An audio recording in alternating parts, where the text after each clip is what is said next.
I would like to welcome all of you to the beginning of a brand new series on the Rambam's Guide for the Perplexed, the Meir and the and we're going to devote this series of more or less 20 lectures, 20 shiurim, on the chapters in the Rambam which deal with his philosophy of describing God's attributes, which is usually known or denoted by people as the Rambam's Maimonides Negative Theology. We're going to explain what all this means. The Rambam's the part of the Meir Nevuchim, which describes the Rambam's Negative Theology, consists of approximately, I would say, about 29 to 30 chapters. It begins, and there's nothing official about this, but I'm making it semi-official. It begins with chapter 50 of section 1, which is Perek Nun, Chelek Aleph, and it extends basically to what I would say to about chapter 69 of the same Chelek. So therefore, we have approximately 29. Actually, we count 30, so we have 30 chapters altogether, if my counting is accurate, which sometimes it is, sometimes it isn't. In any case, the section of Negative Theology in the Rambam constitutes really the very basis of the Rambam's comprehension of our connection with HaKadosh Baruch Hu, with God. And the Rambam, of course, even though, as usual, he will draw upon preceding and philosophers before him, nevertheless, ein based medrash b'li chidush, the Rambam will introduce novel theological concepts, which, in a certain sense, form not only a central part of the corpus of Maimonidean philosophy in general, but actually have had their very important effect and influence upon Jewish philosophy in general. Now, as I did with the section on creation, I hope that most of you have either gone through the entire thing or almost finished the entire thing. The Rambam that I'm going to have in front of me is the Hebrew translation of Michael Schwartz. It's a nice blue cover with a actually picture of the Aksav Yad of the Rambam himself. This is La Fuke, the sheet of the Yavitz, that the Meir Nevuchim is apikosis, and the Rambam didn't write it. In fact, actually, we have Aksav Yad of the Rambam himself, so he did actually write the Meir Nevuchim. And what I'm going to do is I'm going to read it in Hebrew, as I did in the section of creation, and translate it to the best of my ability. And we'll try to explain it and try to understand the concepts, the language, the various nuances, contradictions, apparent contradictions. And in so doing, I think that we will, in Yitz Hashem, come to a very deep and profound understanding of the Rambam's concept of HaKadosh Baruch Hu and his relationship to us. Okay, so therefore, let us commence on Perek Nun, which is chapter 50.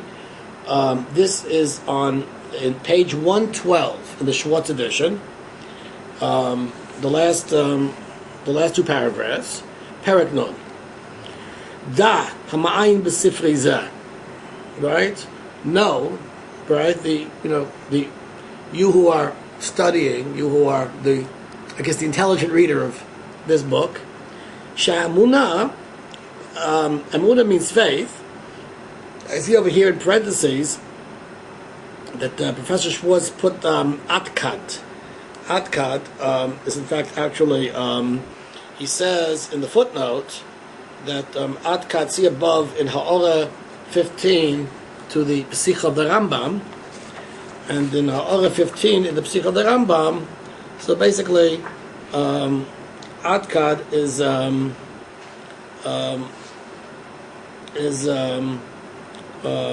I would say, it seems to be referred to the mind, a conception, a concept. But I think over here, the understanding of Atkad here is Amunah, faith, the concept of faith. Right? You, the intelligent reader of this book, of this work, Sha'amunah, that faith, faith, right? Faith is not a declaration. In other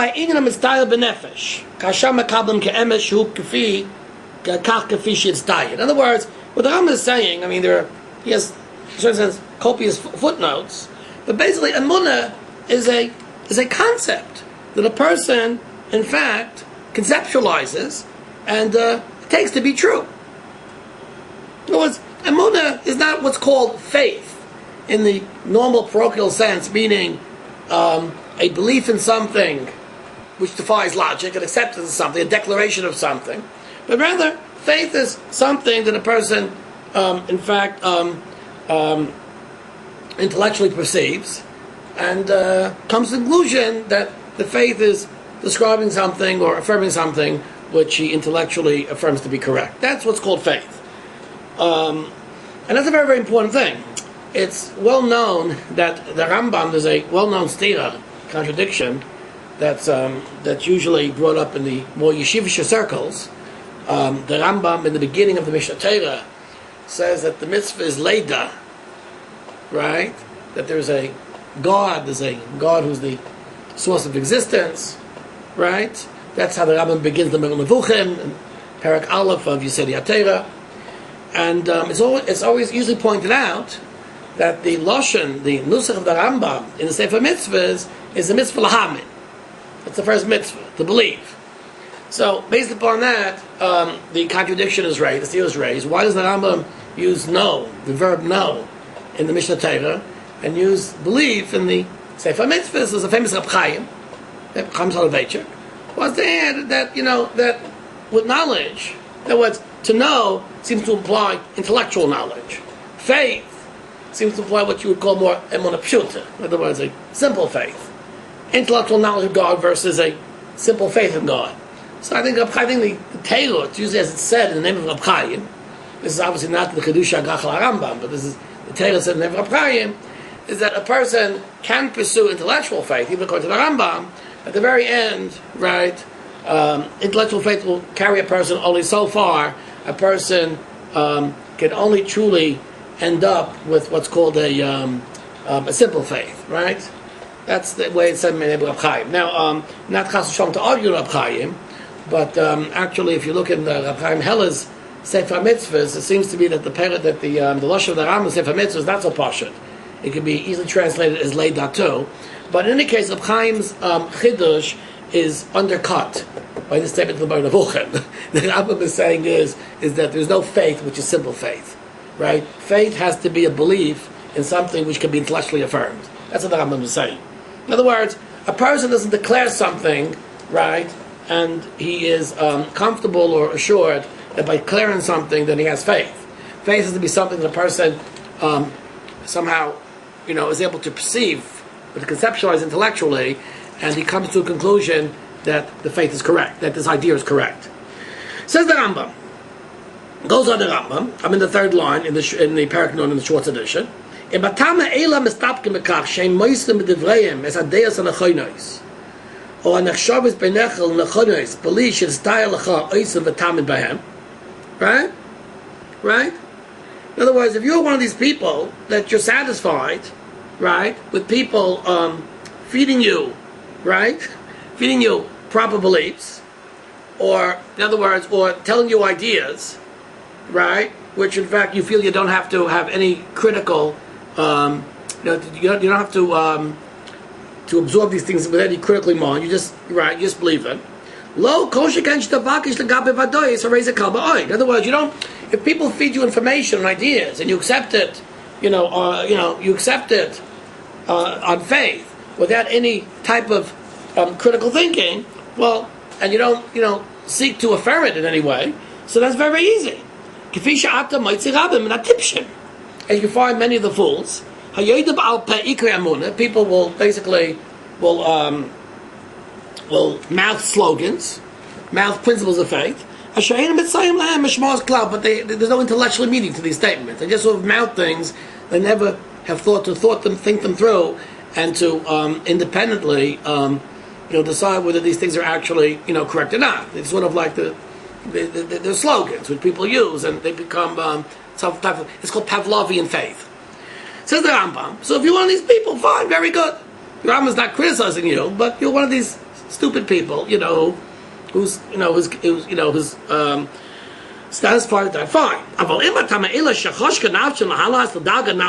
you want to reach the higher madrega, right, the higher level, the level of iyun, the level of critical thinking. Iyun usually means depth. The here means critical thinking. And to know with certainty, the Rambam is referring to probably here philosophical certainty. Know with philosophical certainty that God is one with the true unity, achdus amisis. In other words, to truly know the intellectual the concept of God's unity. That you cannot find any within God any composite, any notion of composition, shiur chalukah, and no distinctions. In other words, understand God, right, in a way in which there is no recourse to any composition or any type of division. So therefore, in other words, if you understand that God is an absolute unity, so it follows from this, right, that HaKadosh Baruch Hu, God, right, cannot have any description of himself with a capital H. In other words, what the Rambam is saying is, very simply, is that the unity of God, right, the unity of God in the true sense, right, dismisses any possibility, right, of describing him, right, in any type of attributes. So therefore, the Rambam has clearly understood that the impossibility of describing the Kadosh Baruch Hu, God, right, is equivalent with the Torah injunction that God has to be an absolute one. And the Rambam, of course, in Mishnah Torah and other places, understands that to be the tzivui with the pasuk Shema Yisrael Hashem Elokeinu Hashem Echad. We'll see.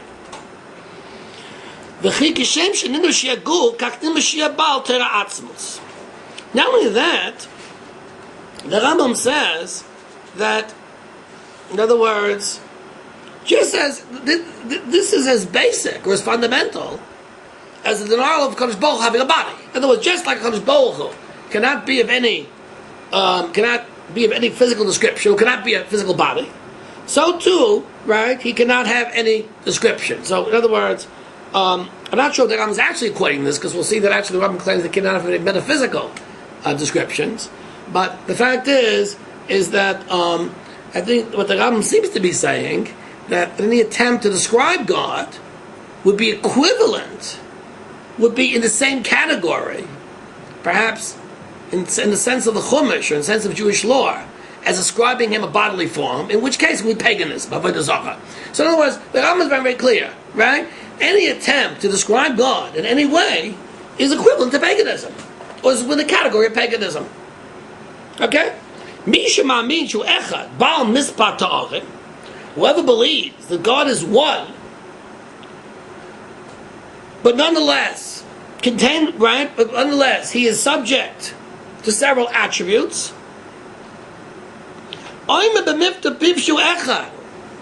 So he's just declaring, right? He's giving lip service to the fact that he's one. Lip service in the literal sense. But really, he's thinking that God is many. This is similar to the theology of Christianity, of the Christians, who claim, that God is one, but he is three, and the three are one. Similarly, is the person who says, he is one, but he's a composite of descriptions, and these descriptions are one, even though, right, these descriptions do not imply, right, that God is in fact and actually physical. Okay? So, In other words, people who claim this are basically, right, have created a way in which, in fact, right, in other words, of saying things and not really believing it. Right, the Rambam goes on and reaffirms what he said previously. Now, what I want to do is I want to focus on this. The Rambam here, clearly, in chapter 50, is coming to exclude two things. Number one, coming to exclude the concept of the Trinity, with a capital T, in Christianity. Right? And the Rambam is saying is that the concept of the Trinity, in and of itself, is similar to those who say that God is a composite of attributes. Now, in fact, actually, where do we see a affinity between the Trinity and the composite of attributes? So, what I'm going to do is I'm going to read from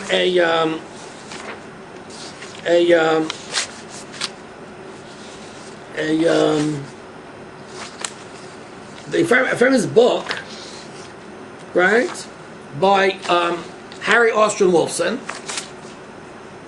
a former Talmud of Voloshin, who became a very famous professor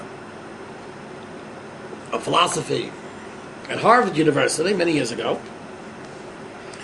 And Wolfson there has the book actually is I think a composite of lectures which he gave.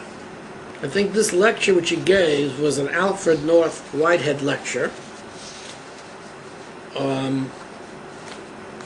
Let me see, right.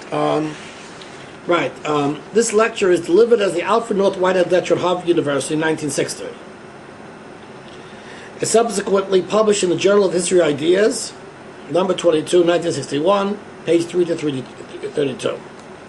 Okay, the lecture begins with, Which book are you taking from? It's called Religious Philosophy of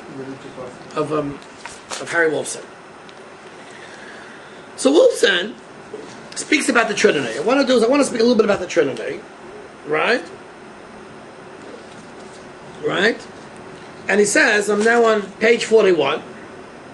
He begins speaking about the Platonic, the concept of logos and Plato's ideas, and he speaks about the apologists, with a capital A, who follow the Christianized mythological conception of God as the begetter of things, after the analogy of natural procreation, or God gives birth to a son, conceived to the entrance of the logos into a second stage of existence as having been affected by an act of begetting or generating, and consequently, as in any act of natural generation, where that which is generated is like that which is generated it. The logos to them is God, like the God who generated it. It was basically, God generates the logos. Logos usually means reason. And actually, in Christianity, Jesus became the logos. Jesus became the logos. And God generated, God gave birth to Jesus. So, he says, later Christian theologians, Augustine, followed by Thomas Aquinas, tried to explain the Godship of the logos by referring to the philosophical principle that all living things reproduce their kind. They illustrated by quoting the Aristotelian statement that man begets man, to which Augustine added, and dog, dog, and which Thomas Aquinas paraphrased by saying, as a man proceeds from a man, and a horse from a horse. Subsequently, the term God was extended to the Holy Spirit, so that each of the person, the Father, the Son, or the Logos, Yoshke, and the Holy Spirit was God. All three were God. Says Wolfson, these three persons of the Trinity, however, though each of them a real being, and each of them God, and each of them really distinct from the others, constituted one God, who was most simple and indivisible. Consequently, the Logos, insofar as it was really distinct from God the Father and God the Holy Spirit, was extradeical, was outside of God. Extradeical, that's Wolfson's term. But insofar as it was indivisible part of an indivisible triune God, it was intradeical. In other words, what they did was, it's outside of God and also within God. And he explains how this was actually a unification. There were two Gilsois in Plato, a Steve in Plato, that according to one version of Plato, the ideas, the logos, was outside of God.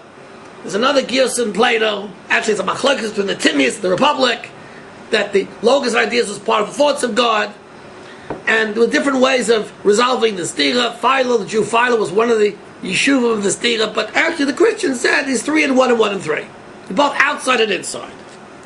However, how 3 distinct real beings, I'm once again quoting Wolfson, each of them God, can be harmonized and unified into one God, without infringing upon the law of contradiction. The fathers of the church tried to explain by various analogies up to a certain point, but beyond that point they admitted the Trinity was a mystery. It's kasha. Okay. So this is the Trinity. Now, so this is L'maisa what the Rambam is referring to, the Noitzchim. Christians. Hu echad. Avalu shloshim. V'shloshem echad. That's the Trinity that the Rambam is speaking about. Now, however, the Rambam is not actually directing this chapter, this section of the Nebuchadnezzar against the Christians, because the Rambam, of course, did not live in a Christian society. I mean, Christianity was possible in Meir. But who is the Rambam referring to? The Rambam is actually referring to Islamic philosophy. And it seems, in the Rambam, very, very clearly, we're going to see this a little bit in Wolfson, that the Rambam, who's making this analogy between that God is 3 people, and the 3 people are one, is analogous to the statement that God is a composite of 3 attributes. Now, where does this analogy come from? So, what I want to do is I want to read from Wolfson, once again from the same lecture. It appears on 49 of the same work, Religious Philosophy. It's section 3, which is called Attributes. And I'm going to read from Wolfson. 622 years roll by since the rise of Christianity, and a new religion appears, Islam. In the scripture of this new religion, the Quran, God is described by what the followers of this religion like to refer to as, quote unquote, the 99 most beautiful names of God. And for instance, the living, the powerful, the wise, and so forth up to 99. Early in the history of this religion, there arose a view, first with regard to only 2 of the list of 99 names, and then also with regard to other names in that list, that each name by which God is designated reflects some real being existing in God as something distinct from His essence, His with a capital H, but inseparable from it and co-eternal with it. Thus, for instance, when God is described as living or wise or powerful, it means that life or wisdom or power exists in Him as real, eternal beings distinct from His essence. These real beings in God corresponding to the names by which God is designated are known in Arabic by 2 terms, one of which, as we'll see, came to be known to philosophers of the West as attributes. Okay, now, says Wolfson, and this is actually his chiddush, his novel point, and those of you who are interested in the point in detail, Professor Wolfson, in a footnote, refers to as a paper, The Muslim Attributes of the Christian Trinity, which appeared in the Harvard Theological Review, number 49, year 1956, pages 1 to 18. It was obviously the first article in the Harvard Theological Review. Says Wolfson, now hear this. This view, as it can be shown, could not have originated in Islam spontaneously. That God is a composite of attributes. But it could have, but this is Professor Wolfen's, this is his chiddush, his svara, his hashara, his hypothesis, and actually this is clear in the Rambam. But it could have originated under Christian influence in the course of debates between Muslims and Christians shortly after the Muslim conquest of Syria in the 7th century.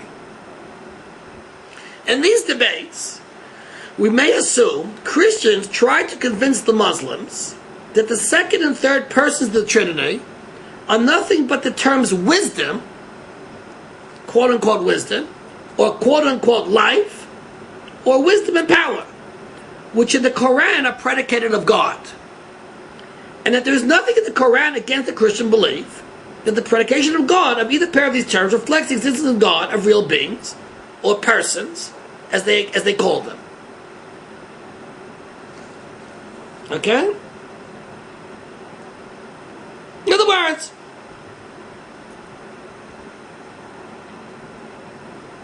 that just the Christians want to convince the Muslims that they also believe in the Trinity.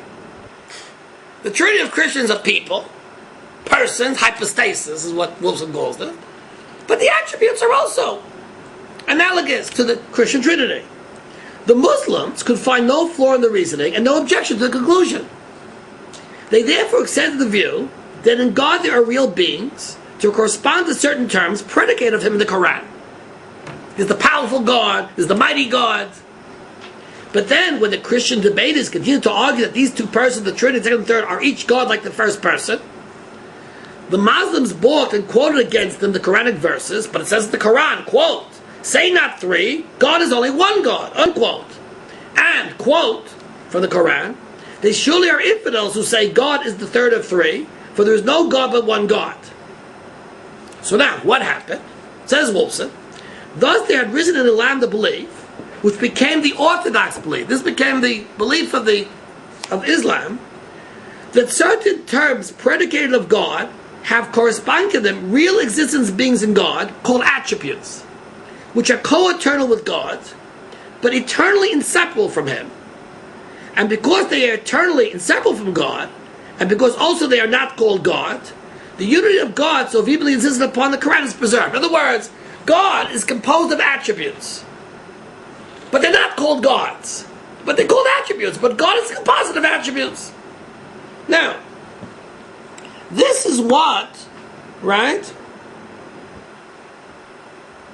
And he goes on to say that this is how the proper attributes that originate in Islam can be shown by arguments, evidential, terminological, and contextual. And he brings rayas from the Greek to the Arabic, etc., etc. But what I want to say is, in my opinion, Wolfson's thesis, I think this is a hypothesis of Wolfson, is mashma the Rambam. The Rambam is clearly drawing an analogy between the Christian view of the Trinity, which dogmatically asserts the existence of three gods in one. The Father, Son, and the Holy Ghost are three, but they're in one. And between the corresponding Islamic view, which understands that there are three attributes of God, but there's one God. But God himself is composed of three or other attributes. And that's what the Rambam says. The Rambam says, this is similar to the Rambam is being mechavan to Wolfson. Wolfson is being mechavan to the Rambam. And this is similar to the words of the Christians. Hu echad, he is one. In other words, clearly, he is three people, and the three people are one. The Christian Trinity is referring to three gods. And similarly, the person who says he is one, but has many attributes, and he is at one with his attributes, that's the Islamic version of the Christian Trinity. In any case, this, according to Wolfson, constituted the orthodox Islamic view, and just like Christianity, right, l'chayra is avodah zarah, so too the Rambam seems to imply that this view in Islam is also a type of avodah zarah, a type of paganism. That's what the Rambam is saying. In other words, right? And in other words, in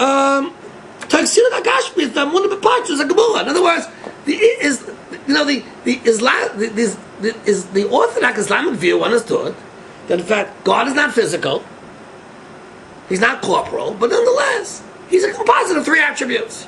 And Islam did not claim that this was a violation of belief in one God.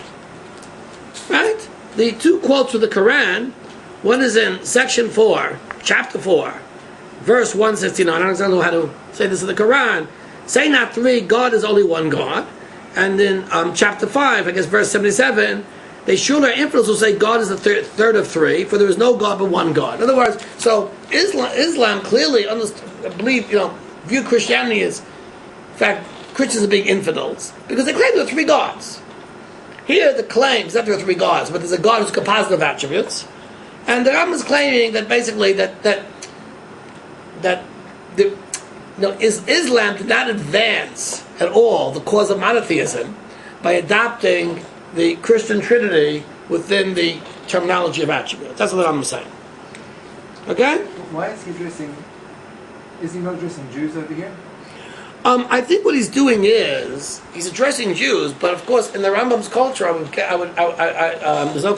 the Rambam's culture, I mean, if Jews had any, whatever philosophy, theology Jews had was probably taken from Islam. It could possibly be the Kalam, whatever. We'll see in a little while. In other words, I think the Rambam is actually accused the Kalam of actually these opinions. We'll see a little bit later.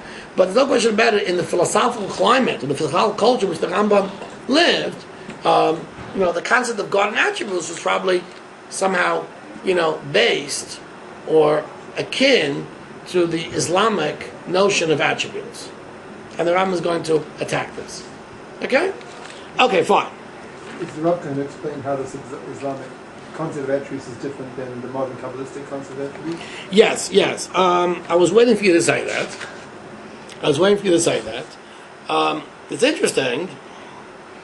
interesting that when you actually first read the text of the Rambam, in other words, the fact is, first of all, let's back up. It's very important to read the Rambam in proper historical context. In other words, clearly, Wolfson's lecture here gives the proper historical context for how the Rambam is being read. The Rambam did not know Kabbalah. I'm sorry to say that to you, but the Rambam was not referring to Kabbalah. However, what you're referring to is the Kabbalistic concept of Atzilus. We all know that in Atzilus, it is said, Hu v'gameo chad b'hoi. God is at one with His creation. Right? And I'm actually going to speak about the Mitzvah probably in the next lecture. I'm going to read from the Mekubalim, the Rashash of the Mekubalim. We'll understand that, when I daven, when a person prays, he has to be mechavan to the Ein Sof, which is mishpaset in the Sfiras, because since the Kodesh Baruch Hu is one with the Sfiras and Atzilas, so therefore by mechavan to the different Sfiras and the names of God and Atzilas, I'm also being mechavan to Kodesh Baruch Hu b'fnei atzmai. So your question is very well taken. In other words, if God is at one with in Atzilas, God is at one with His creations. So therefore, being mechavan to God's creations is like being mechavan to God. So therefore, Rabbi Sedley's comment is very much in order. In other words, how is the Islamic theory of attributes any different than the Kabbalistic concept of Atzilus, right? Which is the Kabbalistic concept of God. That's your question, okay? I'm going to give you an answer, which will have to suffice for now, right? It is ostensibly the Litvische answer, but ultimately I think this is what the Eliezer actually believed in too. See, in Kabbalah believes in an irreducible dichotomy. There's God in and of Himself, and God is related to the creation. Atzilus, right, is not a description, is not a statement about God in and of Himself. As we saw in the very, very first, the opening of the Goin in the lectures, the shiur of the Yisrael Klolim, Klal Gadol. It says the Goin is a general rule, which means don't be an Ovid of a Zohar. Don't be a paganist. Klal Gadol. The Kabbalah are not speaking about God of Himself. That's something we can't speak about. The Kabbalah are only speaking as God relates to the world. So the statement regarding Atzilus, is only speaking about the dimension of God as it relates to the world. But of God, but Avada, certainly, is a God of Himself which I'm not speaking about. So Kabbalah takes care of this concept by not trashing monotheism, but basically, right? Positing a second dimension of God, which is independent of the notion of God's essence in and of itself. So that's why, if a person understands God to be at one with His creations and Atzilos, that in no way infringes upon monotheism. However, in Christianity and in Islam, right, there isn't this concept of a irreducible dichotomy of God, right? That's who God is. Does that answer the question? Anyway, that's I think. We'll go in more detail next week when we look at the Bukubalim and the Rambam Bukubalim. But what Kabbalah did was it didn't replace the monotheism of the Rambam, right, with a Kabbalistic conception, but rather it added a second layer upon a Monastic conception that allowed man to, address God directly and to describe gods in the way which the Tefillahs do and which the Gubbalim do in the world, etc., etc. That's the answer to your question. So, yeah. That's a lesson. The guy learns like that. Even the Ramchal learns like that. In other words, and in fact, actually, the correct understanding of the Arizal's first Chakira in the Eitz Chaim is also similar to that too. I've spoken about that in the.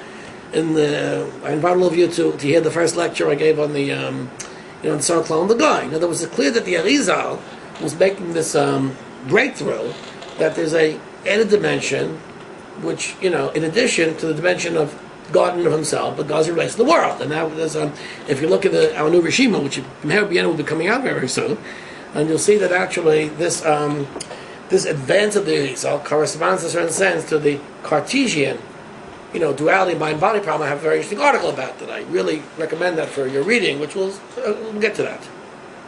Anyway, but in any case, but in other words, but for sure, the pshat, the simple meaning of the mind of Hulchim, is not Kabbalah. The Rambam is not referring to the Gubbalim. The Rambam is referring to Islamic theology. That's clear. And the Rambam, in fact, actually, I think, is making Wolfson's point. And the Rambam is saying it by analogy. He's not making a historical statement. But in other words, Wolfson claimed that the Islamic theory of attributes, right, came as a result of the confrontation between Islam and Christianity. And the Rambam is basically saying the two things are analogous. Not making a historical statement, but actually he's saying the same thing. Okay? But as far as Judaism is concerned, right, the two opinions, right, amount to the same thing. They amount to a notion of God's unity which is flawed, and according to the Rambam, this actually is a gedel of saying that God is a guf. Although, in fact, actually, as is well known, the Rambam did not regard Islam as being Avodah Zarah. He regarded Christianity as being Avodah Zarah, and not Islam being Avodah Zarah. So, God willing, we'll get to that and understand what the Rambam thought about Islam. Okay? Which means a faulty concept of attributes, bottom line of the Rambam, not necessarily mean that you're a paganist. Okay? Okay, fine. Now, let's go a little further. Right? So goes back to Rambam and says, I'm now on page 114, right, on the first line. In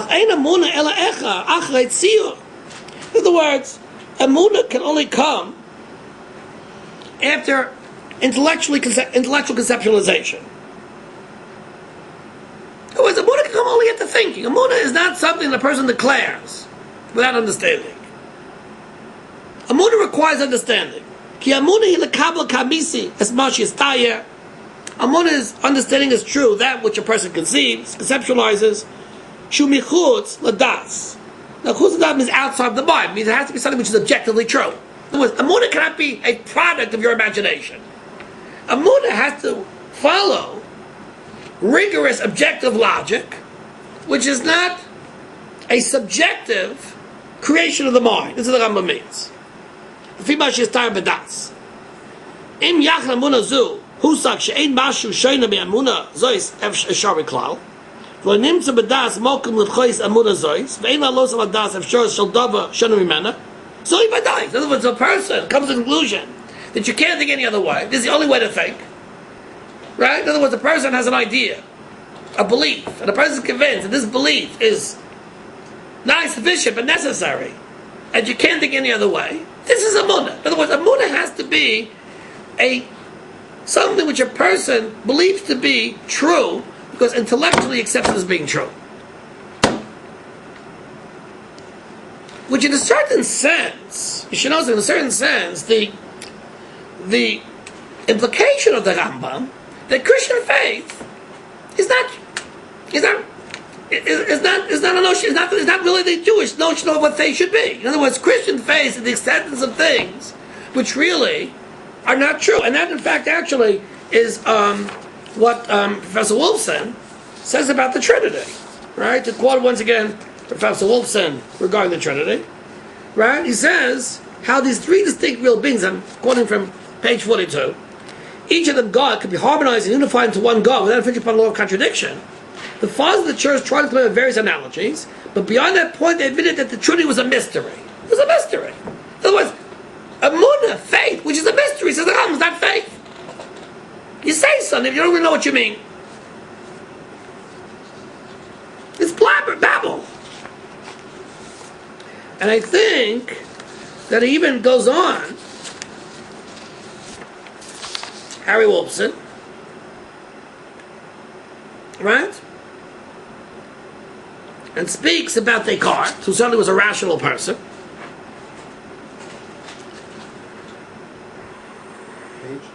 Page 65 in Wolfson's Religious Philosophy. Descartes, heir to medieval Christian philosophy, followed faithfully the traditions of that philosophy. God to him was still immaterial, and hence he insists upon simplicity and the visibility of God. Following Christian tradition, once again, Wolfson is referring to Descartes, he declares that the Logos, as one of the persons of the Trinity, is both extradeical and intradeical. Logos is actually Oisei Ish. By unification, and that hence the Trinity is a mystery. Even Descartes, the rationalist Descartes, understood the Trinity is a mystery. The Trinity is a mystery.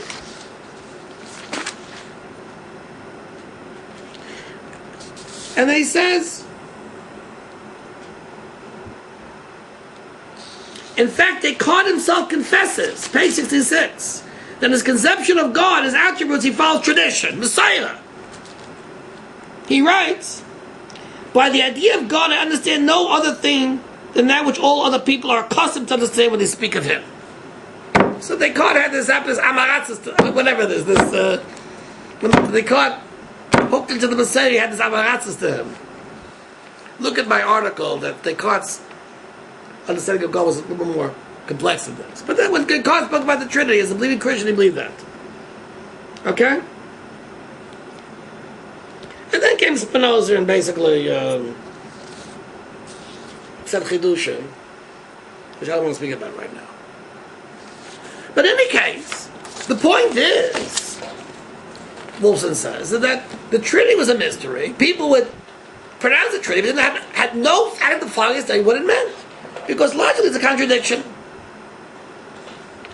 And the Rambam, what the Rambam is saying is that the mystery of the Trinity is no less of a mystery than the mystery of the Islamic theory of multiple attributes. And therefore people just espouse philosophies and theologies without having the foggiest understanding of what they mean. Says the Rambam, that's not Amunah. I'm using the Hebrew expression. That's not Amunah. That's not Jewish faith. Jewish faith is understanding precisely, right, in clear terms, the truth, right, of what a person is speaking about. So Christian faith, in a certain sense, is a blind faith. Jewish faith is a rational faith. Okay? Goes on the Rambam, in the concluding paragraph, page 114, second paragraph. Kasher tivshem elecha, as a taivus v'minhagim, when you strip yourself, says the Rambam, of your taivus, your desires, v'minhagim, and the customs, v'tiyeh bal havana, and become a thinking person. In other words, stop being a Baal Taiv and a Baal Minig. Become a thinking person. But this binding of Basha Agi, the Pogba Bayin, and reflect upon what I'm going to tell you in the following chapters. Al Shlilas Hatarim, the negation of attributes. In other words, don't go by what everybody says. Those are Bali Taiva. Why are they Bali Taiva? All they want to do is to fit in. And everybody will think they're from. That's the Rambam. Don't go with that. Be intelligent. If you understand what I'm going to say about negative theology, you're going to know things for certainty. What you're going to believe is going to be in a certain knowledge. You'll be among those. Right? Professor Schwartz says, who create for themselves the concept, who conceptualize the true notion of Yichud Hashem, God's unification. And those people who say that every single day, Shema Yisrael Hashem Hashem Elokeinu Hashem Echad, they say it twice a day, they have no idea what they're saying. Shalalu b'bchinas mi shenema aleim, these people are described by the verse, it's close to their mouths, which means they pay an ideal lip service. But far from their kidneys means far from their minds. They say things, but what they say is they're not connected at all intellectually to. A person has to be among those who conceptualize something, and as a result of the conceptualization are convinced of its truth, and able to intellectually understand it as being true, even if they don't express it. And what do you mean they don't express it? This is an incredible statement here that I'm saying. What are you talking about, says the Rambam? In other words, even though they're not among those who declare it, nonetheless, if they understand it and believe it, then that's good enough. In fact, says the Rambam, there's a maila. There's a value in it. As it says on the pasuk, "Imu vachem amishkavchem," say in your hearts when you go to sleep, "V'doy muselim," be quiet. Meaning, says the Rambam, an incredible thing is that there are certain concepts which, even though a person should be aware of them and convinced of their truth, and to affirm them intellectually, it's not necessary for a person to declare them. Not necessary for a person to espouse them publicly. But rather, he should know it in his heart. Now, the question that arises is, why would a person have to be quiet such a thing? If according to the Rambam, this is the proper notion of Yichud Hashem, of God's unification, why should we say that people should somehow keep it in their hearts, and not publicly, espouse it, let them espouse it to other people? That's the question we're asking the Rambam. Could possibly be that the Rambam held that, in fact, that the proper unification of God is a very difficult concept, and that, in fact, by espousing it and declaring it to be the only truth, then the majority of people who are tipshin, who are fools, right, will not be able to grasp it, and because of this, they might feel that God is in fact actually not one. It's something which they don't understand, and therefore they might be driven to actually a real polymorphism. They won't even espouse it even in their mouths, even to pay a lip service. This is almost equivalent to what the Rambam says in Parach Havav, of the same section, chapter 26. Why does the Torah use anthropomorphic descriptions of God, when in fact actually, to believe that God has an anthropomorphic description is in fact actually of a Nizar, it's a Minos? Says the Rambam, because most people, if they were not told that God has bodily parts like theirs, monotheism, the concept of an incorporeal God is just too much for them. They might be driven to atheism. And so the fact is that negative theology, as far as the Rambam was concerned, was a very, very privileged, the belief of a privileged part of the population. Most people were probably incapable of conceptualizing it. So even though a person should strive, right, to become separate from who the Rambam calls the tipshim, the fools, who give lip service to principles of belief, but don't really understand them. Nonetheless, lip service, at least in and of itself, is something with a positive value, and that's what the Rambam says. Hama'ayin b'sifri zeh. Whenever the Rambam begins a chapter, the intelligent reader, the Rambam says, "I'm addressing you and only you." That you should know that there are certain concepts which are, in fact, very, very far from what the public is capable of understanding, and it's important to know the truth, but sometimes the truth is not always has to be espoused for the very, very simple reason that most people are not incapable of understanding the truth, but in fact, understanding philosophical truths might drive people to despair and not to believe. This is we've spoken about this. I think maybe I spoke about this in Hilchos Tshuva in Perek Hey. The Rambam raises the contradiction between what's called Bechin Yediyah, between man's free will and God's knowledge. And the Rambam gives a very philosophical explanation. It's actually an explanation that appears out of the Rambam here in the last chapter, chapter 69, of the section of Negative Theology, where the Rambam says that God's knowledge is unlike human knowledge, because the knower and the object of knowledge and the act of knowing are all one and the same. And the Triebitz says, well, if you speak like that, you're going to drive people not to believe in God, or not to believe in their free will, because people will say, well, it's such a complicated concept, so therefore, obviously, the Torah's notion of free will is, not for me. I mean, maybe I should become an Islam, or a Muslim, or a Christian. So the Triebitz basically espouses a shita that basically God doesn't know things which are uncertain. Only there's things that follow somehow naturally. And that's, even though that opinion is not the correct opinion, obviously, but according to the Rambam, but nonetheless, it's enough for most people, to be happy and content with the fact that they're believing Jews and to do mitzvahs. So I think what the Rambam is saying is the same thing here too. The Rambam is saying is, negative theology, you should know, is a very difficult concept. There's only a very small sector of the population that is able to grasp it. For most people, lip service, right, is sufficient given their own level of of understanding, what they're capable of understanding.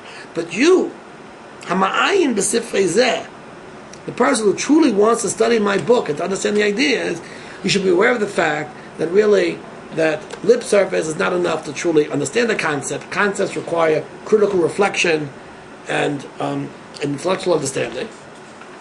And once you understand it, then you can be content with the fact that you understand it, and then you don't have to espouse this as being a theology and a philosophy which is incumbent upon the masses of people. That's really what the Rambam is saying. So we see over here that the Rambam understands the negative theology is really, in fact, it's a difficult concept, just like monotheism, and it's meant for the select few. That's the Rambam's Shita, the philosophy of the Rambam over here. Okay. In any case, what we've done to summarize is we've actually, in fact, gone through the first chapter, which is an introduction to the Rambam's negative theology. The Rambam has, in fact, actually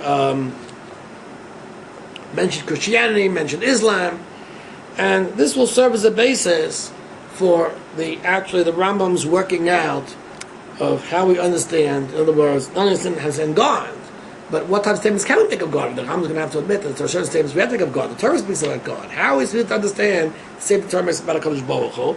And this will actually be the subject matter of the next few chapters. Okay? Until then, Hatzlacha, and until the next lecture.